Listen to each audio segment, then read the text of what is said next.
Just I'll take 1 minute. There is a small chart being distributed because I'll be referring to it, that's why. And then we will start. It'll just take a few seconds. Please give at the back also. कुछ इधर भी दे दीजिए, वो उधर बैठे हैं जो मित्र. Although we are sending you copies just for reference only. And if there are some less, please accept my apologies. नमस्कार साथियों, बहुत दिन बाद आपसे मुलाकात हुई. आज एक विशेष विषय को लेकर हम सब आपके बीच में उपस्थित हैं. कल सरकार द्वारा एमएसपी की घोषणा हुई. बहुत बड़ी बड़ी बातें हुई, बड़ी बड़ी बातें कही गई. ये भी कहा गया कि किस प्रकार से सरकार ने बहुत ज़्यादा एमएसपी दिया है और किसानों के लिए बड़ा सुखद संदेश है. पर सच्चाई क्या है? हिंदुस्तान का किसान की सच्चाई जो है वो बयां करने के लिए आपके बीच में हम सब उपस्थित हैं. किसान लागत प्लस 50% मुनाफा के नाम पर ठगे जा रहे हैं. एमएसपी पर फसल खरीद के लिए आंसू बहा रहे हैं और मोदी जी किसान की आय बढ़ोतरी के जुमले सुना रहे हैं. मोदी सरकार ने 11 साल से किसान और खेती पर घात लगाकर हमला किया है. जुमलों का व्यापार है, वादों की घोषणा है, योजनाओं का अंबार है और किसानों में हाहाकार है. सच्चाई यही है. एमएसपी अब बन गया है maximum suffering for producers. MSP का नाम बदलकर यह रख देना चाहिए. C2 plus 50%. स्वामीनाथन की ये जो सिफारिश जिसे वो कहते हैं हमने लागू कर दिया, वो अब जुमला नाथन बन गया है. 11 सालों में समर्थन मूल्य की घोषणा की एक झूठी अदायगी हो रही है. C2 क्या है? C2 है इनपुट कॉस्ट, फैमिली लेबर, जमीन का किराया. ये C2 है. मोदी जी ने ये वायदा किया था और वो आज भी बार बार प्रेस विज्ञप्तियों में कहते हैं कि हम C2 प्लस 50% देते हैं, यानी उस पर 50% मुनाफा देंगे. मैंने इसलिए एक चार्ट आपको दिया है कि सच क्या है. उन्होंने तो कल इश्तिहार जारी कर दिया, पर सच क्या है? पैडी का एमएसपी है 2369 रुपया, 2369. C2 प्लस 50% जो CACP की रिपोर्ट के मुताबिक है वो है 3135. इसका मतलब जो कम प्राइस मिला वो है 766 रुपया. अब 3 बीजेपी जो राज्य हैं, ये मैं CACP की रिपोर्ट से डाटा इसलिए मैंने एक ही चार्ट पर आपके लिए बना दिया, पूरी रिपोर्ट आपको पढ़ाने की बजाय. वो क्या कहते हैं कि वहां लागत क्या है. बिहार कहता है कि हमारे यहां धान की लागत है 3260 रुपया. गुजरात, मोदी जी का अपना प्रदेश, कहता है कि वहां धान की लागत है 3000 रुपया. महाराष्ट्र कहता है कि वहां धान की लागत है 4783 रुपया. आप दे रहे हैं 2300 रुपया और आप कह रहे हैं कि ताली बजाओ. तो कैसे बजाएं? और यही बाकी की फसलों की स्थिति है कि आप आखिरी कॉलम को देखें तो भाजपा या भाजपा के जो मित्र प्रांत हैं अधिकतर, वो भी ये कह रहे हैं कि किसान की लागत एमएसपी से कहीं ज्यादा है. तो आप ना C2 प्लस 50% दे रहे, उसमें भी नुकसान है, और जो भाजपा शासित प्रदेश हैं उनमें जो फसल की लागत है ना वो दे रहे. मुनाफा तो छोड़ ही दीजिए. तो फिर ये किसान से सीधा सीधा धोखा और छल नहीं तो क्या है? ये राजनीति का विषय ही नहीं. ये केवल CACP की रिपोर्ट और मोदी जी द्वारा जो कल घोषित हुआ है एमएसपी, मैंने केवल वो चार्ट आपके समक्ष रखा है. एक और पहलू है, एक और चार्ट मैंने आपको भेजा है. आप एमएसपी दे दीजिए 10,000 रुपया, खरीदो ना 2 रुपए की फसल, तो एमएसपी के मायने क्या हैं? मैं आपको बोल दूं, आपकी तनख्वाह आज से 5 लाख रुपया है, तो आप एडिटर के पास जाएंगे और कहेंगे मेरे को वो 5 लाख रुपया दो, बोलो देना वेना कुछ नहीं है, बस घोषणा कर दिए। 2023-24 के कृषि मंत्री के, कृषि मंत्रालय के आंकड़े सार्वजनिक है। I have given U A second chart. Hindustan में, ये बार बार मैंने पहले भी बताया कि गेहूं और धान को छोड़कर मोदी सरकार कोई फसल एमएसपी पर खरीदती ही नहीं। तो भैया आप देते रहो, एमएसपी की घोषणा करते रहो, खरीदना है नहीं कुछ, तो उसके मायने क्या हैं? अगर आपको मैं ध्यान आपका आकर्षित करूं, गेहूं और धान को छोड़ दीजिए, गेहूं 23%, धान 56% एमएसपी पर खरीदते हैं। 56% खरीदो तो रेट स्टेबलाइज हो जाता है, आई कंसीड इट, क्योंकि फिर मार्केट फोर्सेस को भी खरीदना पड़ेगा। पर आप आगे आ जाइए, जौ पे आइए। जौ का उत्पादन हुआ 16,53,000 टन। मोदी सरकार ने कितना खरीदा?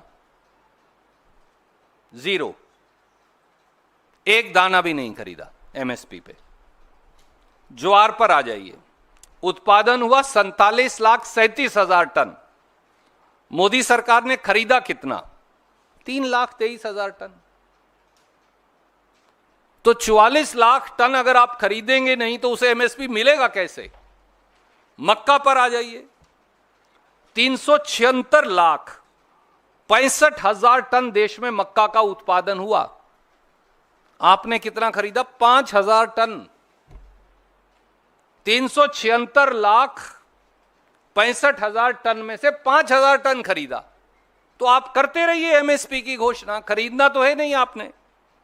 बाजरा पर आ जाइए, 107,16,000 टन बाजरा का उत्पादन हुआ।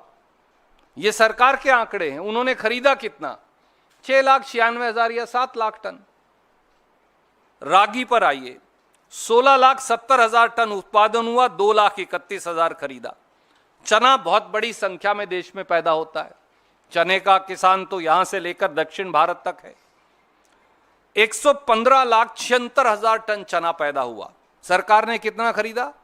43,000 टन। तो एमएसपी दे दीजिए, उसका लाभ क्या है जब आपको खरीदना ही नहीं है? यही सरसों की हालत है। 131,61,000 टन, सरसों भी सबसे बड़ी फसलों में से एक है, पैदा हुई और खरीदी 12,09,000 टन। कुसुम तो खैर वो खरीदते भी नहीं, पैदा भी बहुत कम होती है।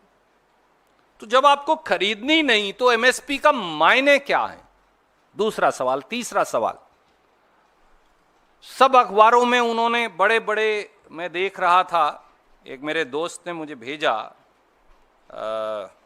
बड़े बड़े उसमें वो लगाए, कॉलम लगाकर इस तरह के कि बहुत ज़्यादा एमएसपी दी है, गजब कर दिया है। ऐसे इसमें लिखा है धान जो सबसे ज़्यादा खरीदा जाता है वो 2300 रुपये से 2369 रुपया, 2300 टू 2369 हो गया। पर भैया किसी ने ये उनसे पूछा, मोदी जी इन्फ्लेशन की दर क्या है इस देश में? वो तो 6% है। तो 6% 2300 रुपये का हुआ 138 रुपया। तो अगर आपको पिछले साल के रेट भी बरकरार रखने थे तो 2300 प्लस 138 रुपया, 2438 रुपया क्विंटल होनी चाहिए।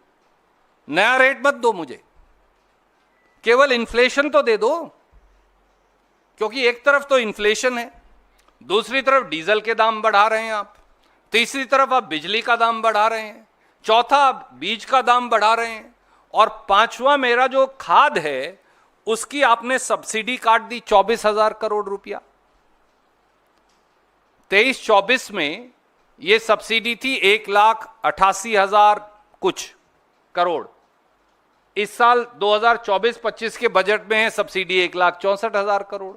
तो वो 24,000 करोड़ भी तो मेरी जेब से ही जाएंगे, क्योंकि किसान की जेब से जाना है पैसा। तो आप मेरी खाद की सब्सिडी काट रहे हैं, डीजल के दाम बढ़ा रहे हैं, बिजली और बीज का दाम बढ़ा रहे हैं, कीटनाशक का दाम बढ़ा रहे हैं, जीएसटी लगा रहे हैं, और दूसरी तरफ आप मुझे 6% का इन्फ्लेशन भी नहीं दे रहे और कह रहे हैं ताली बजाओ।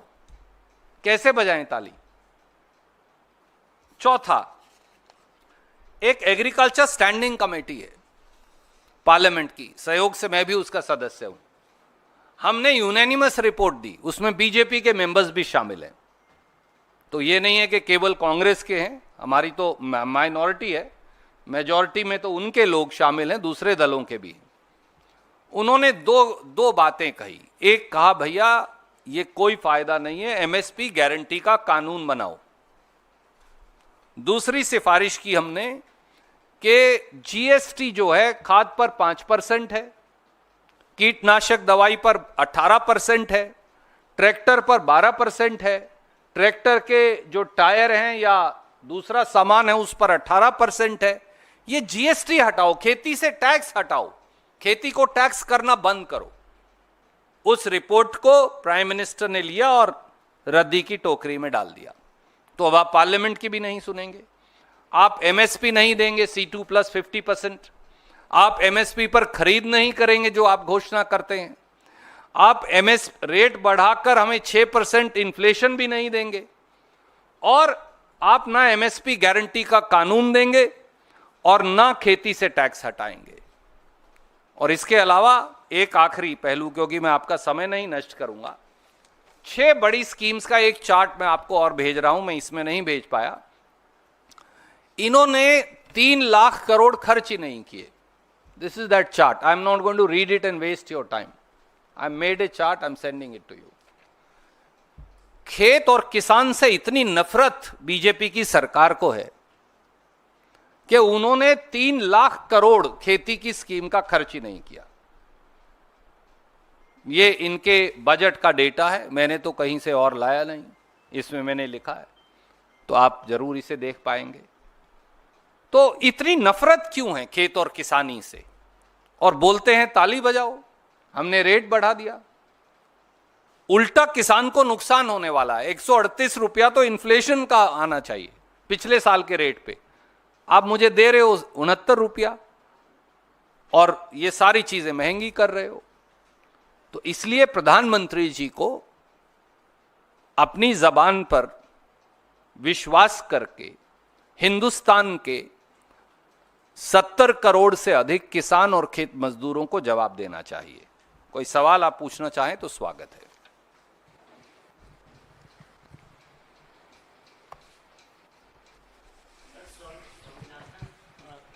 फॉर्मूला पे बीजेपी हमेशा कहती है कि वो तो आपके समय में वो फॉर्मूला दिया गया था, तो 6-7 साल उसके बाद आपकी सरकार थी, उसको क्यों नहीं लागू किया?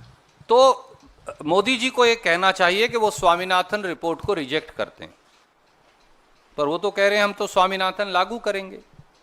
और सुप्रीम कोर्ट में शपथ पत्र दिया उन्होंने। स्वामीनाथन आयोग जब आया, वो रिपोर्ट गवर्नमेंट के पास गई, वो एफिडेविट मेरे पास है, मैं आपको भेज दूंगा, आज मेरे पास हैंडी नहीं है। बाकायदा मोदी सरकार ने शपथ पत्र देकर बताया कि कांग्रेस यूपीए की सरकार में स्वामीनाथन आयोग की 150 या 60 जो सिफारिशें थी, उनमें से 110 सिफारिशें लागू कर दी थी हमने। ये हम नहीं कह रहे, हमारे बारे में बीजेपी ने शपथ पत्र सुप्रीम कोर्ट में दिया। पर बीजेपी ने यह शपथ पत्र भी दिया, वो मैं कई बार आपको भेज चुका, इसलिए आज मैंने उसकी चर्चा भी नहीं की। इन्होंने शपथ पत्र देकर कहा कि C2 प्लस 50%, यानी किसान को लागत पर 50% मुनाफा नहीं दिया जा सकता, क्योंकि उससे बाजार की कीमतें खराब हो जाएंगी। व्यापार की चिंता ज्यादा है, जैसा ट्रंप साहब ने भी कहा, अब तो भाई व्यापार की वजह से हिंदुस्तान पाकिस्तान की सीज फायर हो जाती है जब हमारी सेनाएं जीत रही होती हैं, तो किसान को भी फसल की कीमत कैसे मिलेगी? व्यापार पहले है। यही बीजेपी की असलियत है। संदीप, ये जो C2 प्लस 50 का फॉर्मूला आपने बताया है रेट, इसका ये कहां से निकाला है? मैंने जैसा शुरू में बताया, ये CACP की रिपोर्ट जो है, आप गूगल करेंगे तो आ जाएगी, agriculture cost and price commission. Agriculture cost and price commission की रिपोर्ट जब आप पढ़ेंगे तो उसमें C2 दिया हुआ है, उसमें 50% ऐड कर दीजिए तो C2 प्लस 50% हो गया। तो हर स्टेट का अलग होगा ना? नहीं, there are 2 things, that's why I've given you state wise also. Agriculture Cost and Price Commission, my friend, gives you 2 sets of data. the report will have data of what the cost is per state. It will give you one consolidated averaging. So whatever is the C2 as per the CACP report, I have only added 50% to it, which is only a mathematical calculation. जी साहब, मैंने इसमें लिखा भी है, इसकी हमने ये report दी थी, अभी मैं आपको बताता हूँ. I have the date, just give me 1 second and I shall be able to even give you the date. आपने रिपोर्ट भी की है आप लोगों ने फॉर्चुनेटली, तो पर मेरे पास वो डेट है, मैं कहीं I'll send you, it's बहुत देर नहीं, अभी हमने दी है, मेरे पास अभी हैंडी नहीं है, पर वो डेट है मेरे पास कहीं. वो तो पार्लियामेंट में पेश हो गई रिपोर्ट, अगर आप गूगल करेंगे तो आ जाएगी. It has already been presented somewhere in Feb, 24th Feb or something. It has been presented to the parliament. Sir I am sorry. इधर सर, ये जो आपने सर जो डेटा आपने दी है जी, इसमें धान को छोड़कर ज्यादातर फसल जो है उसकी खरीद 25% से नीचे है. जो मुख्य मांग आपकी सरकार से है वो एमएसपी गारंटी कानून की है या एमएसपी और बढ़ाई जाए वो है? देखिए दोस्त, मैंने केवल सरकार की असलियत आपके समक्ष रखी है और आपके माध्यम से हिंदुस्तान के लोगों के समक्ष, क्योंकि उनके समक्ष बात रखने का आप एक माध्यम है महत्वपूर्ण. वो कलम के सिपाही हों, वो कैमरा के हमारे साथी हों. किसान की मांग ये है, एमएसपी की कानूनी गारंटी होनी चाहिए. कांग्रेस की मांग ये है, एमएसपी की कानूनी गारंटी होनी चाहिए. पर आज मैं वो लेकर नहीं आपके बीच में आया. कल जब कैबिनेट ने एमएसपी की घोषणा की तो बड़ी बड़ी डींगे भरी, पीठ थपथपाई, कहा तालियां बजाओ, हमने बड़ा गजब कर दिया. वो गजब जो है वो मैक्सिमम सफरिंग फॉर प्रोड्यूसर है, वो गजब की जगह. और उसकी असलियत मैंने आपके समक्ष रखी है कि सरकार केवल झूठ की रस्म अदायगी कर रही है और किसान को खून के आंसू बहाने पर मजबूर कर रही है. उसको उसकी फसल की लागत भी आप नहीं दे रहे. और इसका जवाब देश के प्रधानमंत्री को 70 करोड़ से अधिक लोगों को देना चाहिए. Thank you sir.